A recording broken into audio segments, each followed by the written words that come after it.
자, 여러분 반갑습니다. 오늘 강의를 이렇게 영상으로 실시간이 아니라 녹화 영상으로 만나게 되어서 좀 죄송하기도 한데 그래도 이런 식으로라도 수업이 계속될 수 있게 된 것에 대해서는 감사하게 생각을 합니다. 제가 기도하고 수업을 시작하겠습니다. 하나님 아버지 감사합니다. 이번 학기에 우리 교육전도사론을 허락하시고 우리 학우들과 더불어 우리 교육전도사가 어떤 존재이며 또 어떻게 주어진 사역을 감당하고 교회에서 어떻게 살아가야 할지에 대해서 함께 고민할 수 있는 좋은 시간 되게 하여 주시니 감사합니다. 이제 오늘 네 번째 시간으로 교육전도사의 인간관계에 관한 주제를 가지고 나누어 보려고 합니다. 하나님께서 함께 하여 주셔서 우리 학우들의 이 큰 유익과 또 도전과 깨달음이 될 수 있는 복된 시간 될 수 있도록 은혜를 베풀어 주옵소서.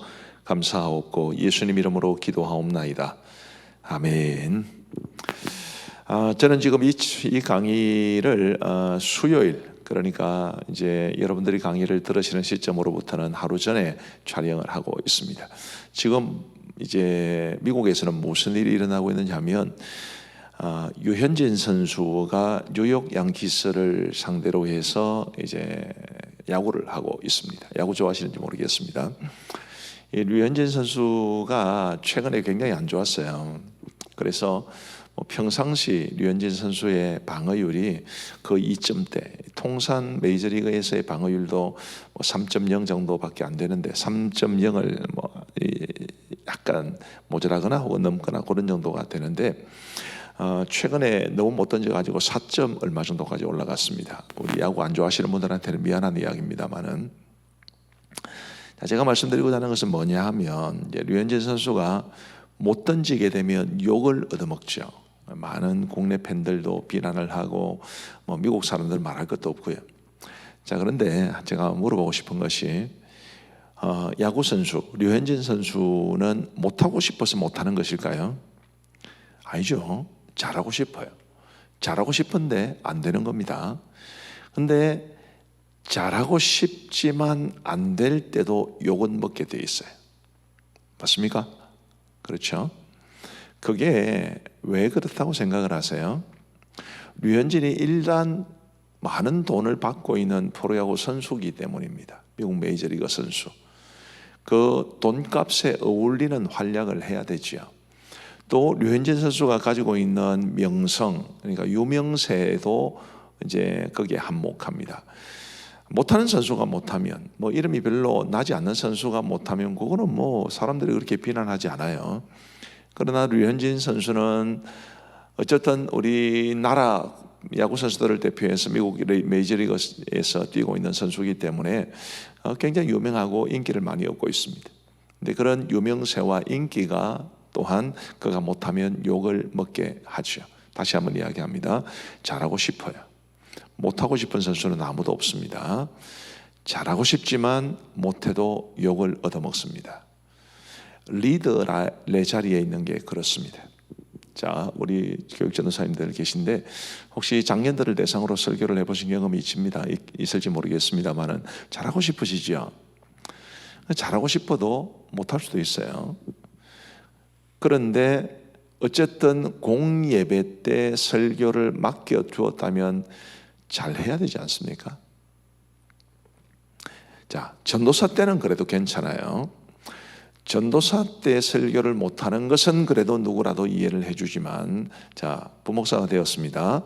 담임 목사가 되었습니다. 그래도 설교를 못하면 그것은 그 담임 목사라는 직분이 주는 무게감 때문이라도 욕을 얻어먹게 되어 있습니다.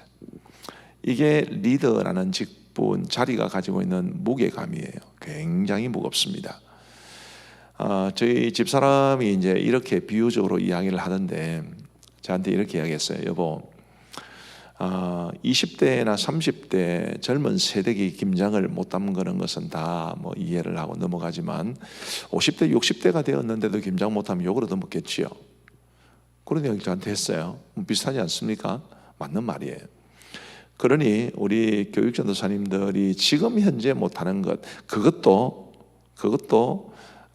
어느 정도는 책임감을 느껴야 됩니다만은 앞으로 가면 갈수록 더 그 무게감은 또 책임감은 여러분들의 사역에 대한 결과나 반응이나 비판은 더 거세질 수밖에 없다라는 것을 기억하시면 좋겠습니다. 제가 오늘 뭐 이런 이야기를 가지고 시작을 하는 것은 뭐냐면 우리가 어떻든 세월이 가면서 성장해 가야 한다는 것을 말하는 거죠. 자, 전도사 때보다는 강도사 때가 훨씬 좋아야 되죠. 1학년 때보다는 2학년, 2학년 때보다는 3학년이 좋아야 됩니다. 이 좋다라고 말을 하는 것은 제가 지금 포괄적으로 사용하는 것인데요. 어쨌든 좋은 교역자로, 좋은 사역자로 살아갈 수 있어야만 합니다. 그런 측면에서 이 교육 전도사론이 우리 학우들에게 좋은 도전, 배움과 성장과 발전의 계기가 되었으면 좋겠다, 그런 생각을 하게 되죠. 자, 오늘 첫 번째 내용을 한번 살펴보십시다. 사역보다 삶이 더 중요하다. 저는 그렇게 생각을 합니다.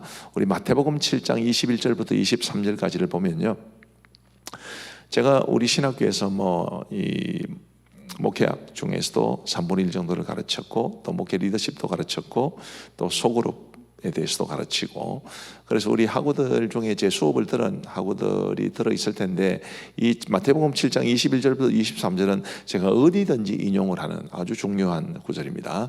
제가 읽어드리겠습니다. 나더러 주여 주여 하는 자마다 다 천국에 들어갈 것이 아니요 다만 하늘에 계신 내 아버지의 뜻대로 행하는 자라야 들어가리라. 그날에 많은 사람이 나더러 이르되 주여 주여 우리가 주의 이름으로 선지자 노릇하며 주의 이름으로 귀신을 쫓아내며 주의 이름으로 많은 권능을 행하지 아니하였나이까 하리니, 그때에 내가 그들에게 밝히 말하되 내가 너희를 도무지 알지 못하니 불법을 행하는 자들아 내게서 떠나가라 하리라. 아멘. 자, 이 말씀을 굉장히 다양하게 적용하고 또 인용할 수 있습니다만은, 제가 지금 여기에서 이 구절을 인용해 드린 이유는 이것입니다. 자, 예수님께 나와서 우리가 주의 이름으로 선지자 노릇되었습니다. 주의 이름으로 귀신을 쫓아냈습니다. 주의 이름으로 많은 권능을 행했습니다. 놀라운 사역의 열매가 아니겠습니까? 저 아직 귀신을 쫓아내본 경험이 없습니다. 여러분들은 있으신가요? 자, 많은 권능을 행했다, 신유라고 한번 생각해 보십시다. 저는 지금까지 제가 기도해서 바로바로 질병이 나은 경우는 별로 없습니다. 물론 제가 기도했고 또 이 일반 은총에 속하는 일반 의학의 도움을 빌어서 나은 사람들은 많죠. 그러나 내가 기도했을 때 바로 그 질병이 떠났던 사람은 없습니다. 그러니 지금 여기에 나오는 사람들, 우리가 주의 이름으로 귀신을 쫓아내고 주의 이름으로 선지자 노릇도 하고 주의 이름으로 많은 권능을 행했다라고 말하는 이 사람들은 겉으로 보기에는 저보다 훨씬 더 뛰어난 능력을 가진 사역자들입니다. 그런데 우리 예수님께서 그들에게 뭐라고 말씀하시죠? 내가 너희를 도무지 알지 못하니 불법을 행하는 자들은 내게서 떠나가라. 사역은 크고 화려하게 할 수 있습니다. 이런 정도의 사람이 되면 많은 사람들이 또 따랐겠죠. 수천 명, 수만 명 교회를 할 수도 있습니다. 그런데 우리 예수님께서 그들에게 떠나라, 내가 너희를 알지 못한다, 불법을 행하는 자들아, 이렇게 말씀하셨다는 것을 우리는 주목할 필요가 있습니다. 뭘 말하는 건가요? 사역을 크고 화려하게 잘 한다고 해서 그게 전부가 아닙니다. 절대로 그렇지 않습니다. 저희 교회만 하더라도 규모는 좀 됩니다. 제가 교육부 상에 올라온 사람들을 보니까 3,400명 정도 되더라고요. 코로나 사태가 터지기 전에 우리 1, 2, 3, 4부, 그러니까 대학생 이상의 우리 1, 2, 3, 4부를 참석하는 성도들이 한 1,700명 정도 되었습니다. 작은 교회는 아니죠. 근데 우리 교회도 고신교단 안에서는 꽤 큰 교회지만 우리 교회보다 훨씬 작은 교회를 사역하시는 목사님 중에서도 저는 저보다 훨씬 더 주님의 칭찬을 많이 들을 수 있는 사람이 많을 거라고 생각을 합니다. 사역이, 우리가 사역자의 길을 걸어가기 때문에 사역의 규모나 크기나 화려함이나 이런 데 마음을 빼앗길 가능성이 많이 있습니다만은, 절대 그 사역의 끝으로의 열매만 보고 판단할 수 있는 것은 아니다 라는 것을 이 마태복음 7장 말씀은 우리에게 말해줍니다. 사역보다 삶이 먼저지요. 사역보다 삶이 중요합니다. 사실은 명확하게 말하면 우리의 삶에서 사역이 우러나와야 되는 거죠. 삶과 관계없는 사역 꽤 많습니다. 제가 알기로도 우리 한국 교회를 대표하는 목회자들 중에서 정말 그 삶이 경건하지 못한 정도를 넘어서 죄를 밥 먹듯이 범하는 사람들도 있습니다. 그런데 교회는 크고 한국 교회를 대표한다고 해요. 그런 사람들을 바라보면서 역시 사역 이전의 목회자의 삶이다, 그거를 굉장히 깊이 깨닫게 됩니다. 자, 마태복음 25장 21절. 자, 이 구절은 혹시 여러분 어디에서 나오는 구절인지 아십니까? 달란트 비유에서 나오죠. 21절과 23절은 토시 하나 틀리지 않고 똑같은데 하나님께서 5달란트와 2달란트 받았던 종들에게 주신 말씀입니다. 제가 읽어드릴게요. 그 주인이 이르되 잘하였도다 착하고 충성된 종아, 네가 적은 일에 충성하였음에 내가 많은 것을 내게 맡기리니 내 주인의 즐거움에 참여할지어다 하고, 우리 주인으로 묘사된 하나님께서는 5달란트를 가지고 5달란트를 남겼다, 그 사역의 열매를 가지고 칭찬하신 게 아닙니다. 2달란트를 가지고 2달란트를 남겼다, 그 사역의 열매를 가지고 칭찬하신 게 아니에요. 뭘 칭찬하셨죠? 착하고 충성된 종아, 그들의 삶을 칭찬하신 겁니다. 마찬가지로 1달란트 받은 종은 책망을 받고 징계를 받았지만 26절에서 이렇게 하나님 말씀하시죠. 그 주인이 대답하여 이르되 악하고 게으른 종아, 나는 심지 않은 데서 거두고 해치지 않은 데서 모으는 줄로 네가 알았느냐. 이 말씀도 마찬가지입니다. 너 왜 돈 안 남겼어? 그렇게 말씀하신 게 아니고 악하고 게으른 종아, 그 사람의 좋지 못한 사람됨을 주님께서는 지적하신 것이죠. 여러분 잘 기억하십시오. 사역의 길을 걸어가다 보면 다 크고 화려하게 사역하고 싶은 마음이 있어요. 다 욕심이 있습니다. 저도 그렇습니다. 그러나 우리가 늘 기억해야 될 것은 사역 이전의 삶이다. 사역은 우리의 삶에서 자연스럽게 흘러나와야 한다. 이거를 꼭 기억하시면 좋겠습니다. 자, 사역은 삶에서 자연스럽게 흘러나와야 되죠. 자, 그런데 이 삶이라고 하는 것이 크게 보면 이런 것입니다. 자기 자신에 관해서는 사람됨의 문제예요. 내가 인격이 어떤가? 내가 성품이 어떤가? 내가 자세가 어떤가? 나와 하나님과의 관계는 어떤가? 내가 하나님을 믿는 사람으로서 나의 사람됨이 어떠하냐? 이게 나의 삶의 문제입니다. 그리고 외적으로는 인간관계의 문제죠. 내가 주위에 있는 사람들과 어떤 관계를 맺고 살아가는가? 이게 궁극적으로 보면 우리의 삶입니다. 나는 어떤 사람인가? 주위 사람들과 어떤 관계를 맺고 있는가? 이게 우리의 삶의 문제죠. 그러니 인간관계가 얼마나 중요한지를 모릅니다. 자, 대부분의 교육 전도사들은 이전 세대에 비해 인간관계가 약하다고 생각을 해요. 여러분들이 동의하지 않을 수도 있지만 객관적인 눈으로는 그렇습니다. 여러분들의 잘못도 아닙니다. 왜냐하면 시대가 여러분들로 하여금 인간관계가 약한 존재로 만드는 것 같아요. 제가 보기에는. 예를 들면 제가 어릴 때만 하더라도 우리 부모님에게 주로 교훈을 받거나 꾸중을 듣거나 혹은 잘못했을 때 책망을 받거나 할 때 대부분의 주제는 신앙과 삶의 문제였습니다. 어른들에게 인사 안 하는 거. 제가 지금도 기억나는데요. 저희 아버지께서는 이제 계란 장사를 하시는데 계란을 이제 판매를 하고 이제 현금을 받죠. 옛날에는 다 현금이었으니까요. 집에 이제 금고가 있었는데 제가 아버지 금고에서 100원짜리 2개인가 3개인가를 이렇게 훔쳤어요. 그랬다고 정말 죽을 만큼 맞았습니다. 회개했어요. 근데 제가 어릴 때는 주로 그런 것들, 예배 안 가면 뭐 혼이 나고 주일날 뭐 사 먹으면 혼이 나고 뭐 주로 그런 것들로 혼이 났습니다. 근데 뭐 너 공부 좀 해라, 그런 이야기는 별로 안 들었던 것 같아요. 근데 여러분 세대는 어떠죠? 죽으라고 공부할 것을 강요받은 세대 아닙니까? 그러니 인간관계에 약할 수밖에 없죠. 여러분들만의 잘못도 아닙니다. 그러나 어쨌든 여러분들이 상대하고 있는 수많은 다양한 사람들과의 관계 속에서 이 땅을 살아갈 때 그 관계가 너무너무 중요하기 때문에 어쩌면 여러분들은 저보다는 조금 불리한 출발선상에 있다, 그렇게 보셔도 될 것 같아요. 여러분들이 내가 인간관계에 좀 약하다. 비록 내 잘못, 100% 내 순수하게 내 잘못만은 아니지만 그래도 나는 약하다. 그런 생각을 가지고 이 강의를 들으시면 좋지 않겠나, 그렇게 생각이 듭니다. 자, 우리 교회 안에서 우리 교육전도사가 맺는 인간관계는 이렇습니다. 우리가 다양한 영역에서 다양한 인간관계를 맺고 살아가는데 교회 안에서는 이렇다 이 말이죠. 자, 제일 위에 담임 목사님 계십니다. 담임 목사님과의 관계가 있죠. 그 다음에 이제 좌측으로 가면은 동료 교역자들과의 관계가 있습니다. 혼자 부교육자로 있는 교회는 제외하고요. 2명 이상이면 반드시 여러분들에게는 동료 교육자가 있는 셈이죠. 그 동료 교육자들과의 관계도 생각보다 굉장히 중요합니다. 그 다음에 조금 더 내려오면 가르치고 양육하는 학생들과의 관계, 그 다음에 당회원 및 일반 성도들과의 관계, 그 다음에 함께 사역하는 평신도 헌신자들. 예를 들면 여러분들이 교육부서를 맡고 있으면 부장과 교사들이 여기에 해당이 되겠습니다. 자, 이런 종류의 관계를 맺고 있는 거죠. 물론 결혼하신 분들 같은 경우에는 사모님과 아이들,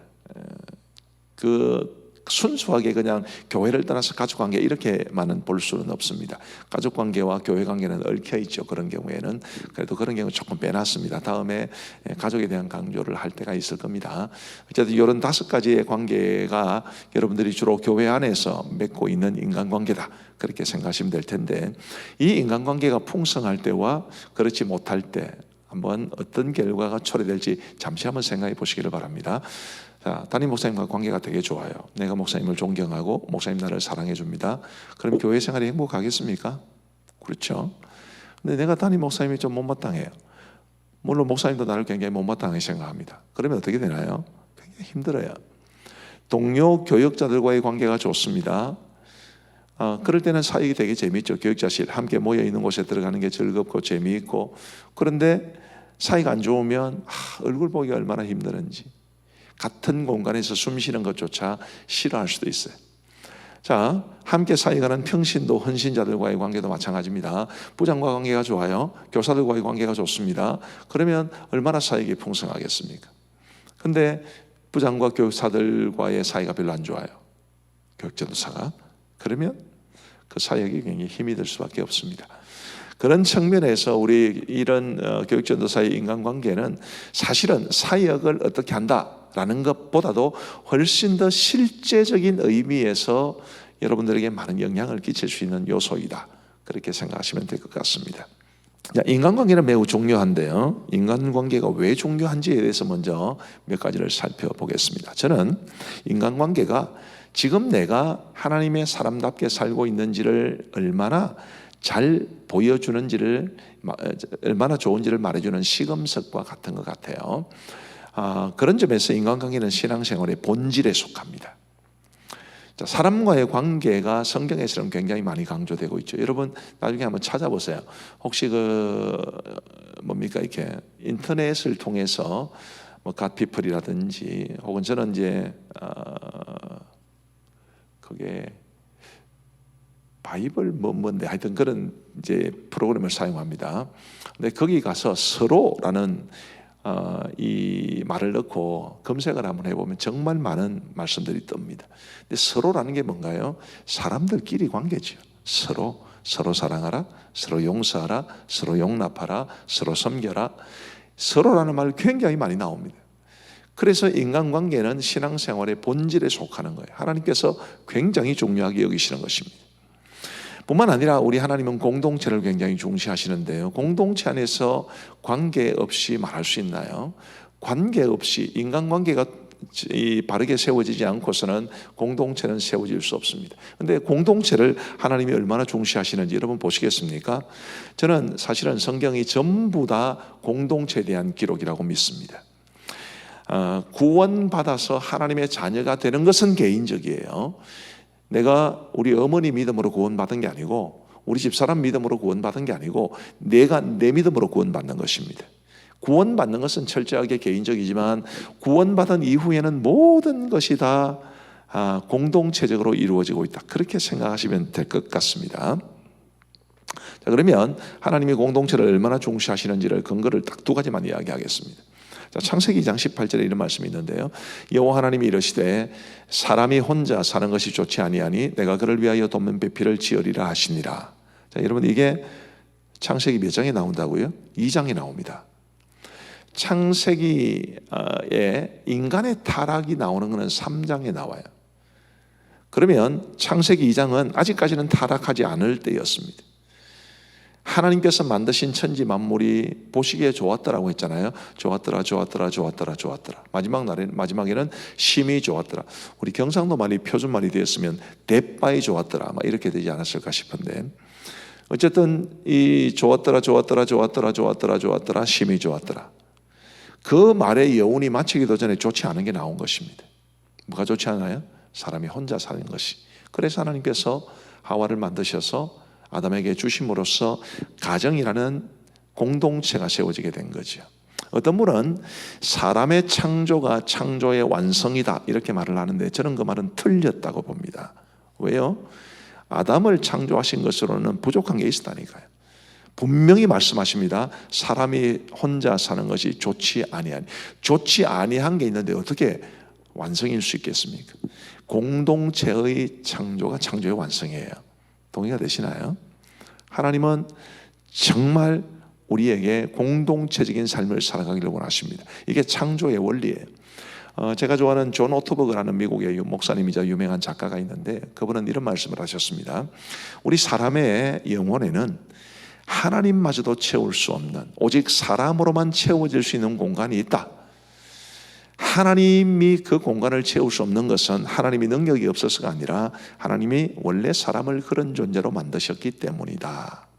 공감이 되십니까? 하나님이 원래 사람을 그렇게 만드셨어요. 제가 우리 성도들에게 해드리는 말씀을 잠시 여러분들에게도 말씀을 드립니다. 종종 보면 교회 안에 막 관계에 지친 사람들이 많아요.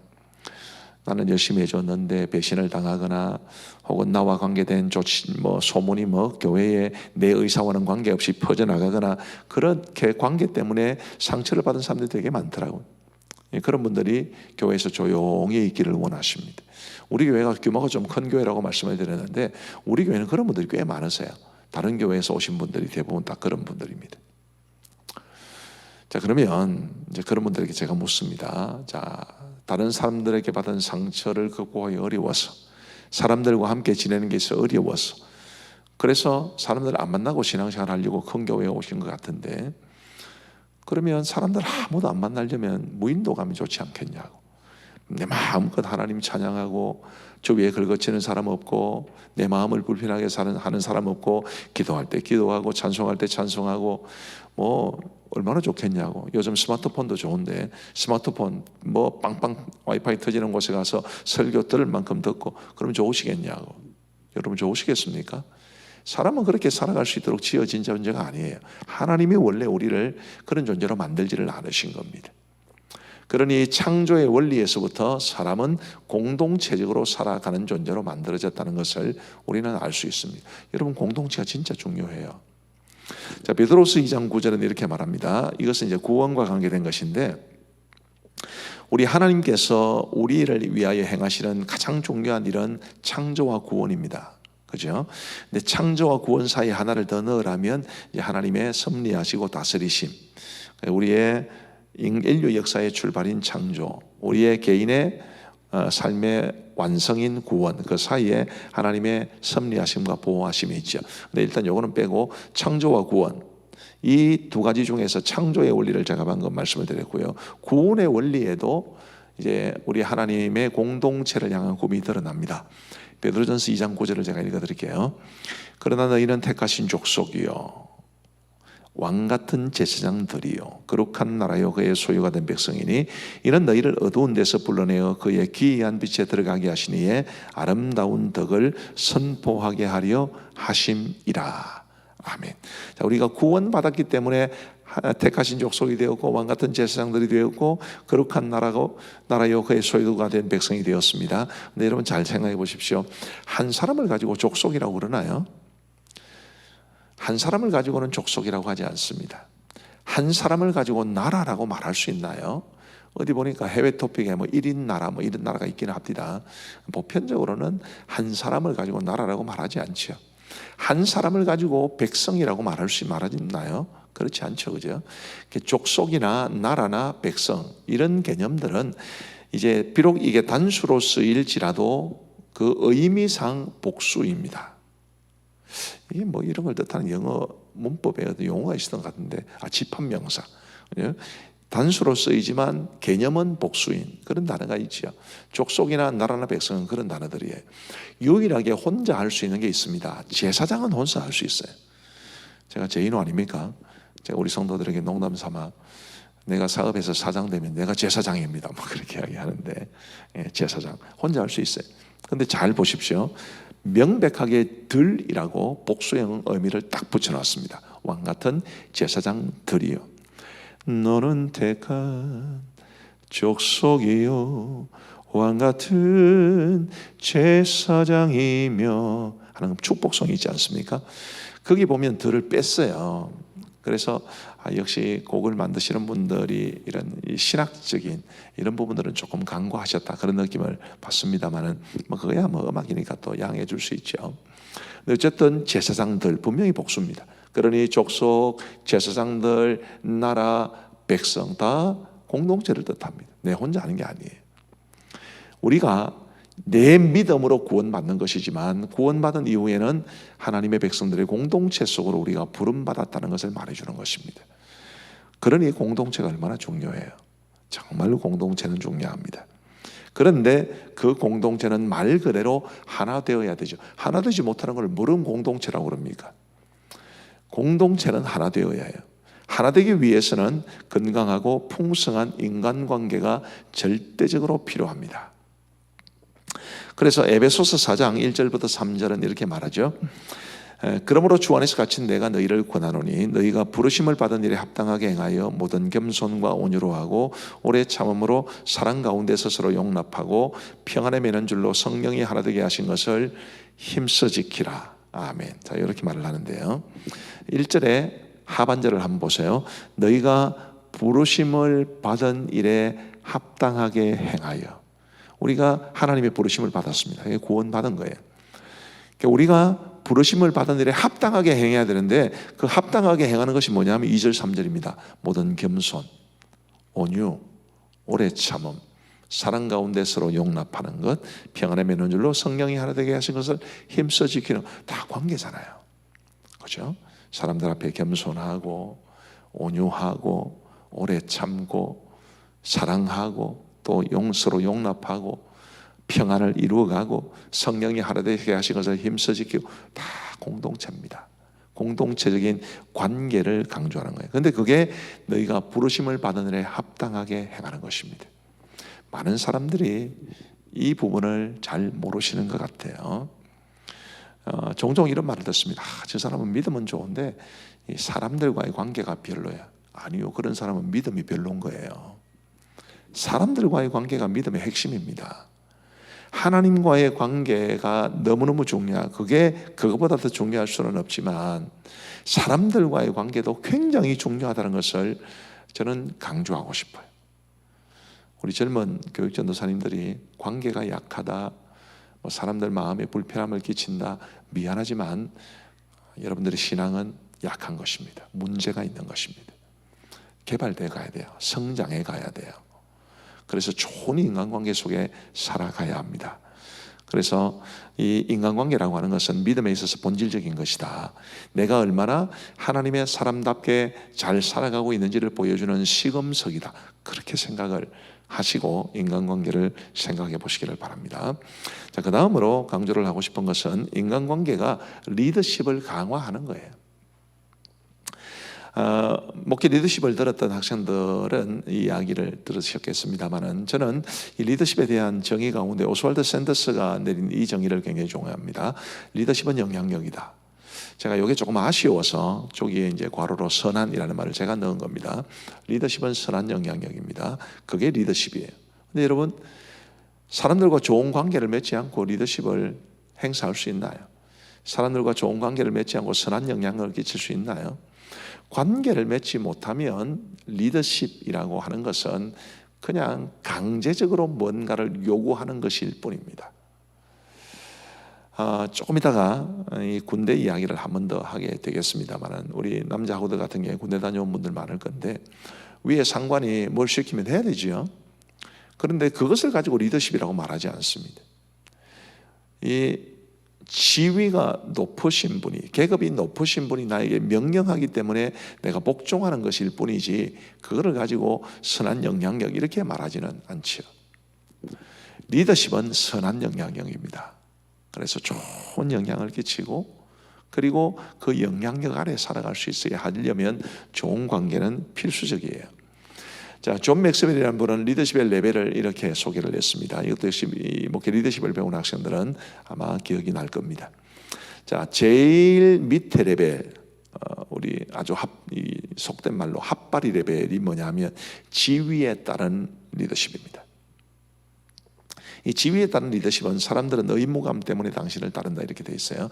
자, 저는 어쨌든 교수입니다. 가르치는 사람, 여러분 배우는 사람입니다. 그럼 제가 여러분들에게 뭔가를 강조하면, 부탁하면, 하라 하면 하셔야 되죠. 지위에 따른 거예요. 자, 군대 갔다 오신 우리 전도사님들, 남자 학우들, 어쨌든 나보다 계급 높은 사람이 말을 하면 복종을 해야 되죠. 그럼 그 사람은 지위에 따른 리더십을 가지고 있는 것입니다. 예를 들면 이제 우리 부사관들이 이제 군대에는 있습니다. 하사, 중사, 상사, 원사, 준이 이런 분들이 계시죠, 그죠? 준이는 부사관인가 장교관인가 잘 모르겠습니다. 자, 그런데 이제 계급장을 달고 온 소위, 아주 젊은 소위가 있다고 생각해 보십시다. 그러면 그 소위를 이제 소대장으로 이렇게 부임했다고 해서 이 하사나 중사 같은 사람들이 진심으로 따릅니까? 병장인들 따르나요? 잘 안 따르죠. 그래서 이 쇠덩어리 계급장 달고 왔다고 쇠위라고 그러잖아요. 근데 그 소위가 이제 시간이 좀 지나고 병사들과 관계를 맺고 그러면서 이제 리더십을 점점 확보해 가는 거죠. 많은 사람들이 지위에 따른 리더십에 만족하고 있습니다. 여러분들이 전도사님으로 부임을 하면 여러분 교육 전도사라는 포지션을 가지게 돼요. 그게 지위에 따른 리더십이에요. 그게 가볍게 여길 수는 없습니다. 교육 전도사이기 때문에 교육부서를 맡는 것이고 교육 전도사이기 때문에 설교를 하는 거예요. 그러니 지위에 따른 이 리더십을 결코 가볍게 여길 수는 없습니다. 문제는 지위에 따른 리더십만을 가지고 있는 분들이 많아서 문제지요. 제 주위에도 참 성도들이 존경하지 않는 그런 목회자들이 꽤 있습니다. 저에게는 굉장히 많은 친척들, 또 우리 고향 후배들, 또 친구들 많이 있는데요. 담임 목사님에 대한 불평을 가진 친구들이 꽤 많아요. 근데 그 이야기를 가만히 들어보면 한쪽 편 이야기이긴 하지만 그들 입장에서 말하는 대로라면 담임 목사를 존경하기가 참 쉽지 않겠다, 그런 생각을 합니다. 그러면 그들이 존경하지 않는다고 말하는 그 담임 목사는 지위에 따른 리더십은 가지고 있죠. 담임 목사니까. 그러나 거기에서만 머무르고 있는 것입니다. 자, 지위에 따른 리더십 바로 위에 관계에 따른 리더십이에요. 지위에 따른 리더십은 거기 표에 보듯이 사람들은 의무감 때문에 당신을 따른다 이렇게 되어 있죠. 학생은 의무감 때문에 교수를 따르는 것이고, 성도들은 의무감 때문에 담임 목사를 따르는 것이고, 병사는 의무감 때문에 상관을 따르는 것이듯이 지위에 따른 리더십은 그런 것입니다. 그러나 이제 관계에는 안 그래요. 사람들은 자신들이 원해서 당신을 따릅니다. 교육전도사가 돼가지고 처음 전도사가 됐는데 처음에는 어색하지요. 그러나 시간이 지나면서 학생들이 전도사님을 받아들이기 시작합니다. 마음의 문을 열고 이제 우리 전도사님, 그렇게 생각을 합니다. 그러면서 관계가 형성되면 훨씬 더 리더십은 강화됩니다. 제가 이 관계가 리더십을 강화한다라고 말을 한 것이 바로 그 이유 때문입니다. 제가 우리 교회 성도님들로부터 호칭을 이렇게 여러 가지로 듣는데 제가 제일 좋아하는 호칭은 이런 호칭입니다. 우리 목사님. 저는 그 말이 굉장히 정겨워요. 우리 목사님. 그냥 목사님이 아니고 제인호 목사님도 아니고 우리 목사님. 저는 그 말을 들을 때 굉장히 좋습니다. 왜요? 관계가 형성되어 있다는 것을 말해주기 때문이죠. 관계는 리더십을 강화시킵니다. 뭐 그 위에 거는 제가 말씀드리고 싶어도 시간이 별로 없고요. 목회 리더십 시간에 궁금하신 분들은 오시면 됩니다. 자, 어쨌든 이 관계는 리더십을 강화시킵니다. 그 다음에 인간관계는 교육 전도사의 삶과 사역을 풍성하게 해요. 자, 예를 들면 사람들은 누구나 자신과 관계가 좋은 사람의 말에 귀를 기울입니다. 공감하십니까? 맞죠, 그죠? 아무리 좋은 말이라도, 아무리 맞는 말이라도 나하고 관계가 별로 안 좋은 사람이 하는 말에는 별로 우리가 귀를 기울이지 않습니다. 제가 설교에 대한 이야기를 들었는지 모르겠는데 사실 설교는 늘 뻔한 주제죠. 하나님 잘 믿어라, 하나님 사랑해라, 말씀대로 살아라, 기도 열심히 해라, 전도해라. 다 뻔한 이야기입니다. 그런데 그 뻔한 이야기를 감동적으로 할 수 있는 게, 해야 되는 게 그게 설교입니다. 감동이라는 게 기본적으로 다양하게 접근할 수 있는데 정말 성도가 설교자를 좋아하면 감동을 받습니다. 뻔한 이야기라도 감동을 받아요. 아이들이 교육 전도사님을 정말로 좋아하면 전도사님이 뭔 소리를 하든지 아이들이 그 전도사님의 말에 귀를 기울이게 되어 있습니다. 교사들도 마찬가지고 성도들도 마찬가지예요. 그러니 인간관계에는 교육 전도사의 삶과 사역을 풍성하게 하는 것입니다. 자, 사람 혹은 사람의 영혼을 얻으려면 그 사람과의 관계가 절대적으로 필요한 이유가 바로 여기에 있지요. 가끔은 이제 아주 큰 대형 집회 같은 데서 전혀 관계 없는 설교자의 말을 듣고 은혜를 받고 회심하는 역사도 있기는 합니다. 그러나 그것과 함께 많은 경우에 이제 깊은 관계 속에서 그래서 사람의 영혼을 얻을 수 있죠. 자, 우리 전도사님들이 사역하시는 부서에 낯선 새로운 아이가 하나 왔다고 칩시다. 그 아이는 얼마나 어색하겠어요. 처음에 오면 굉장히 어색합니다. 그런데 전도사님을 너무 좋아하게 됐어요. 어떤 계기를 통해서. 전도사님 말씀에 귀를 기울이죠. 믿음은 들음에서 나며 들음은 그리스도의 말씀으로 말미암는다고 그랬는데 그 말씀을 듣는 중에 아이들의 마음속에 믿음이 생겨나게 되는 것입니다. 그래서 이 풍성한 인간관계는 교육전도사의 삶과 사역을 굉장히 풍성하게 합니다. 또 건강하고 풍성한 인간관계는 사역에 있어서 불필요한 방해를 받지 않게 합니다. 제가 목회를 해보니까요, 우리 교회만 해당되는 것은 아니고 모든 교회에 해당하는 것인데 딴지를 거시는 분들이 계세요. 그런데 딴지를 거는 경우에 논리적으로 딴지를 걸기보다는 그냥 사람이 마음에 안 들어서 관계가 안 좋아서 딴지를 거는 경우가 10의 9입니다. 그러니까 사람들과의 관계가 안 좋으면 이 방해를 계속 받아요. 불필요한 방해를 계속 받습니다. 그런 방해를 안 받아도 목회가 힘들어요. 그런데 계속 그런 방해를 받으면 힘이 듭니다. 그래서 건강하고 풍성한 인간관계는 사역에 있어서 불필요한 방해를 받지 않게 하기 때문에 그래서 이 풍성한 인간관계는 우리 교육전도사의 삶과 사역을 굉장히 풍성하게 합니다.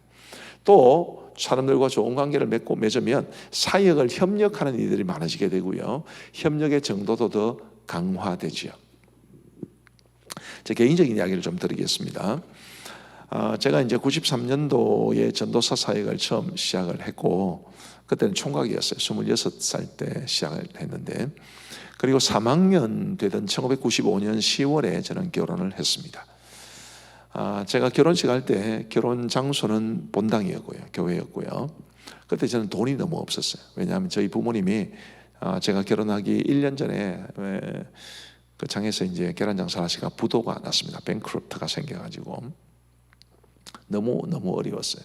수중에 돈이라고는 한 푼도 없었습니다. 제 기억으로는 50만 원 있었다고 생각이 되는데 우리 집사람 말로는 그것도 이제 여동생 주고 왔다 뭐 그렇게 이야기하니까 저는 정말로 한 푼도 없었습니다. 사택이 교회에 있었기 때문에 제가 담임 목사님에게 부탁을 드려서 사택에 신방을 차리게 되었으니까 집 문제는 이제 해결하지 않아도 해결이 된 겁니다. 저희 집 사람이 직장 생활을 하고 있었기 때문에 저희 집 사람 쪽에서 충분히 준비를 많이 했습니다. 근데 예를 들어서 예배당 장식이라든지 뭐 웨딩 촬영이라든지 그런 거 해야 되잖아요, 그죠? 그 당시에 저희 신학교는 부산에 있었는데요, 송도에 부산의 남포동에 가면 어떤 웨딩샵이 아마 이름이 미랄 웨딩인가 그랬을 겁니다. 그 미랄 웨딩이 가난한 전도사들을 위해서 아주 싸게 웨딩 이제 촬영을 해주고 신부 화장도 시켜주고 그랬습니다. 거기를 부탁을 해가지고 하게 됐고, 근데 여러분 이 예배당 장식도 돈이 꽤 들거든요. 근데 제가 돈이 없으니까 우리 청년들이 나서 주었습니다. 저는 청년부 담당은 아니었고 중고등부 담당이었는데 우리 청년들이 직접 꽃을 사고 정말 애를 많이 썼어요. 토요일이 이제 결혼식이었는데 아닙니다. 10월 3일 화요일이 결혼식이었어요. 화요일이 결혼식이었는데 월요일 날 퇴근하고 와서 그 퇴근 이후에 그들이 모여가지고 새벽까지 10월 3일 새벽까지 다 교회 장식을 해 주었습니다. 제가 얼마나 고마웠는지. 제가 우리 청년들하고 비교적 좋은 관계를 맺었거든요.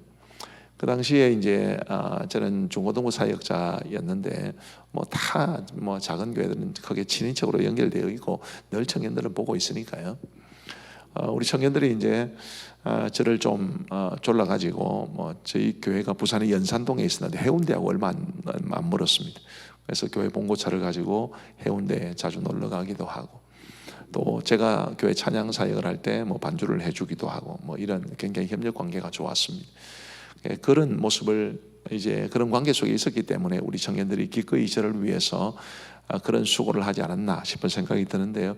너무 기쁨으로 하는 그들을 보면서 참 감동이 많이 되었습니다.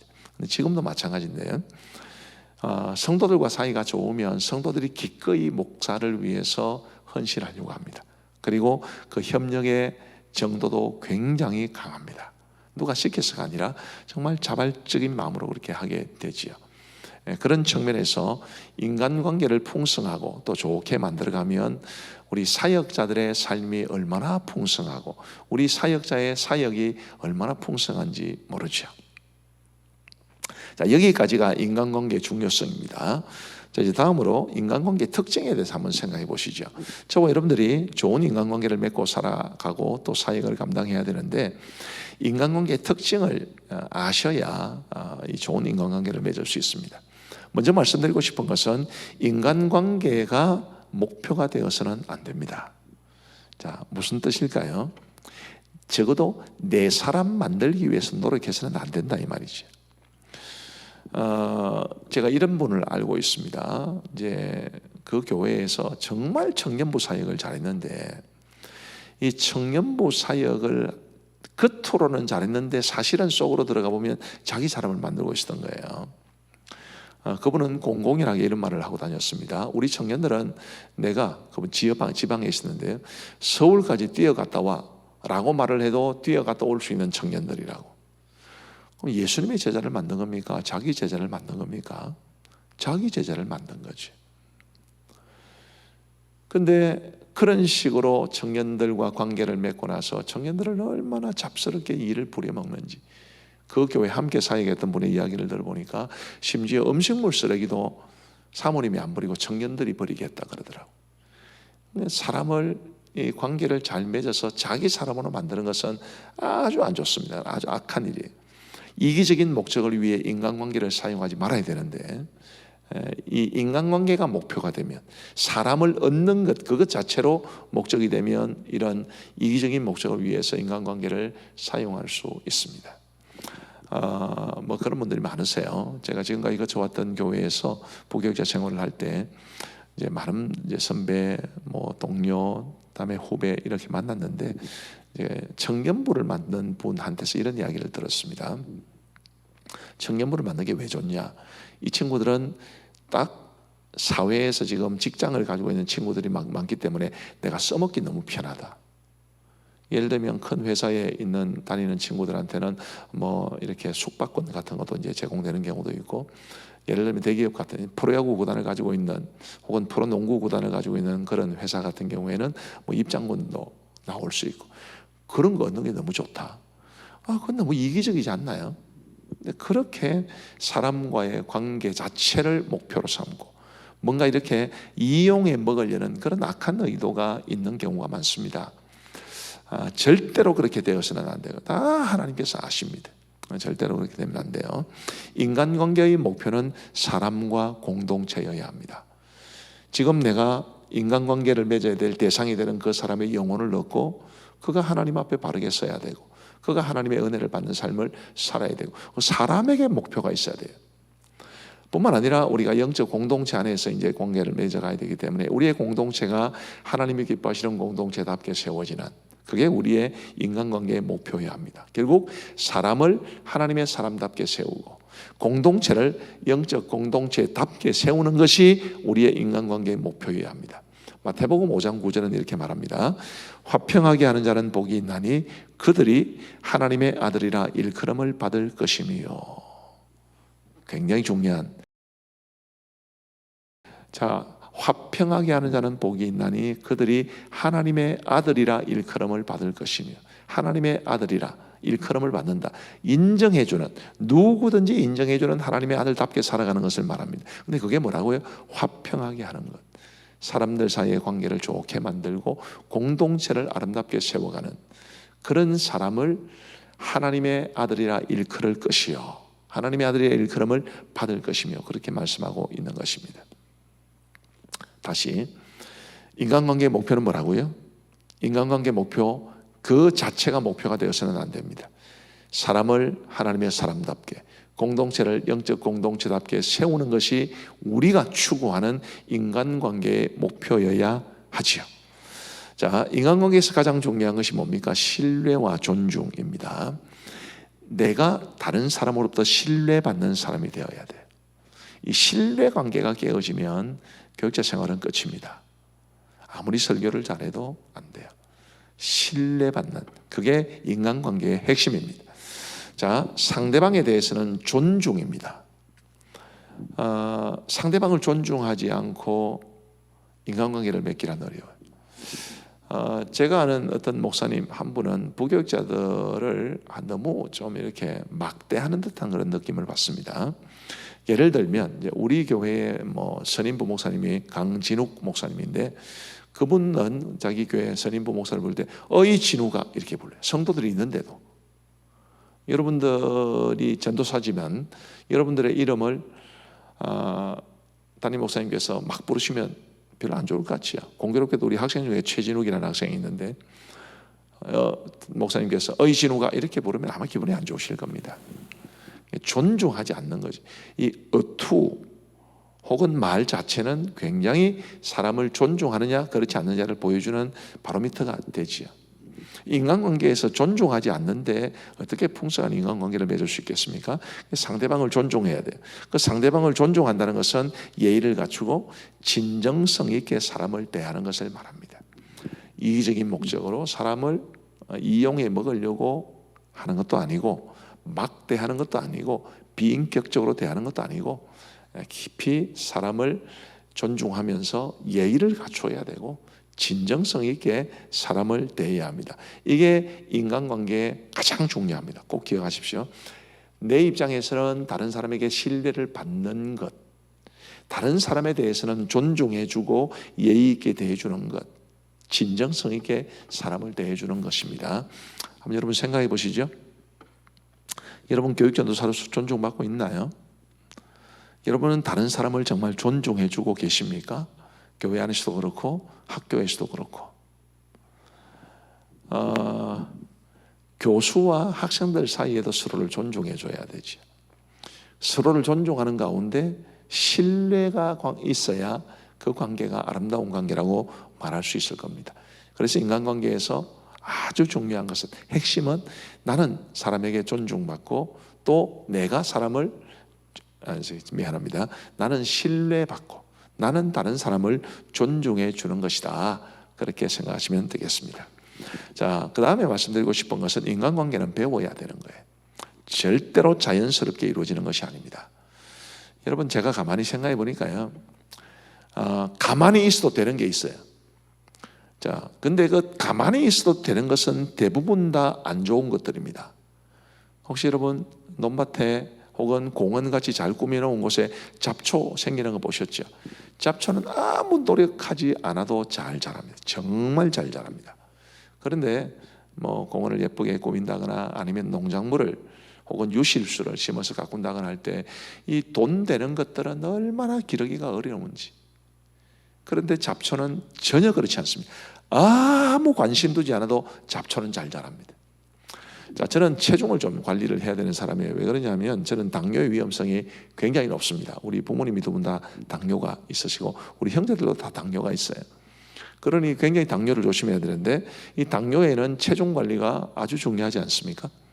그런데 저는 방심하면 체중이 뭐 2, 3kg 늘어나는 거는 뭐 아주 쉬운 일입니다. 그런데 500g 빼는 게 얼마나 힘이 드는지 몰라요. 그러니 가만히 있어도 되는 것은 우리에게 절대로 좋은 일이 아닙니다. 게을러지는 것은 가만히 있으셔도 돼요. 그런데 부지런한 것은 절대로 그렇지 않습니다. F를 받는 길은 아주 쉽습니다. 가만히 있으시면 됩니다. 그러나 A+를 받는 것은 굉장히 노력이 필요하지. 모든 면에서 그런데 왜 사람들이 신앙이나 인간관계는 쉽게 생각하는지 모르겠어요. 여러분 신앙생활도 그렇지 않습니까? 여러분들이 전도사 입장에서 볼 때 답답한 사람들 많죠. 아이고 저래가지고 신앙이 자라겠나. 사람들이 왜 그런지 모르겠어요. 신앙은 쉽게 생각해요. 아마 여러분 마음속에 답답한 게 많을 겁니다. 인간관계도 마찬가지예요. 쉽게 생각할 수 없습니다. 인간관계는 꼭 배워야 합니다.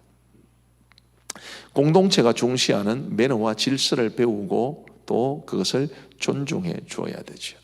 자, 우리 교회에서 사역을 하는 우리 교육자들과의 관계에서 저는 굉장히 중요하게 생각하는 게 뭐냐면 사역의 열매가 아닙니다. 우리 예수님도 가룟 유다는 결국 회심을 못 시키셨고요. 노아도 아무도 전도를 못했습니다. 우리 교육자들이 아무리 노력해도 부서가 뭐 배가가 되고 난 그렇게 기대하지 않습니다. 내가 정말로 중요하게 생각하는 것은 최선을 다하는 것, 열심히 하는 것입니다. 그래가지고 안 되면 할 수 없는 거예요. 그러나 열심히 하지 않는 것은 그것은 하나님 앞에 부끄러운 일이라고 생각합니다. 또 인사 같은 것, 저는 이런 거 굉장히 중요하게 생각하는데, 자, 제가 중시하는 것이 곧 우리 공동체, 우리 교육자 공동체에서 핵심 가치가 되겠죠. 자, 만약에 누군가가 우리에게 새로 부임을 해왔습니다. 교육전도사로 혹은 뭐 부목사로. 그런데 우리가 중시하는 이런 가치를 별로 중시하지 않으면 우리와 좋은 관계를 맺을 수 있겠습니까? 별로 좋은 관계를 못 맺어요. 자, 우리 고신교회는 예를 들면 주일 성수를 굉장히 중시해 왔습니다. 그런데 주일을 별로 중시하지 않는다면 주일을 굉장히 중시하는 분들과의 관계가 좋을 것 같지는 않죠. 저희 교회에 많은 교육자들이 있습니다. 지금도 뭐 10몇 명 있어요. 근데 우리 교육자들 중에 가끔씩 뭐 다 그런 것은 아니고요. 아주 가끔씩 주일 저녁에 통닭 같은 치킨 같은 거 배달시켜 먹다가 우리한테 들킨 분이 있습니다. 자, 주일을 어겼다. 아무리 주일 저녁이라도 저는 뭐 굉장히 엄격한 율법주의자가 되기를 원하지는 않지만 우리가 교역자이기 때문에 좀 더 엄격해야 된다고 생각하는 사람이에요. 자, 그런 중요한 가치들을 외면한다면 좋은 관계를 맺기란 어렵습니다. 그러니 여러분들이 어떤 교회를 가시면 이 교회 공동체가 중요하게 생각하는 것은 이것이로구나. 또 매너는 이런 것이로구나. 이 교회에서 핵심적인 질서는 이런 것이로구나. 그거 배우셔야 돼요. 그리고 존중해 주셔야만 합니다. 그리고 사람들의 내면 세계와 감정을 읽을 수 있어야 되는데 이것도 배우셔야 돼요. 상대방은 너무 불편하게 생각하는데 나는 거기에 대한 이 느낌이 없으면 관계는 너무너무 어렵습니다. 이분이 이것 때문에 힘들어한다. 그 눈치를 채야 돼요. 눈치를 챈다. 제가 표현을 그렇게 썼습니다만은 배우셔야 됩니다. 사람의 내면을 읽으셔야 돼요. 감정을 읽으셔야 돼요. 내가 말을 너무 많이 해서 상대방이 힘들어하는 그런 눈치를 챌 수 있어야 돼요. 다 배워야 되는 것입니다. 자, 대화법과 다양한 관계의 기술 역시 배워야만 합니다. 이 관계 기술은 수도 없이 많습니다. 그런 것들을 배워야 되고요. 대화법도 배우셔야 돼요. 좀 미안한 소리인데 이 어투가 좋지 않아서 사람들에게 굉장히 미움을 받는 그런 경우가 참 많습니다. 근데 굉장히 젠틀하고 예의 있게 말하는 법을 배우면 굉장히 인간관계에 도움이 많이 됩니다. 오늘은 여기까지 해야 될 것 같아요. 오늘 여기까지 하고 다음 주에 이어서 그 부분을 진행하겠습니다. 자, 제가 기도하고 마치겠습니다.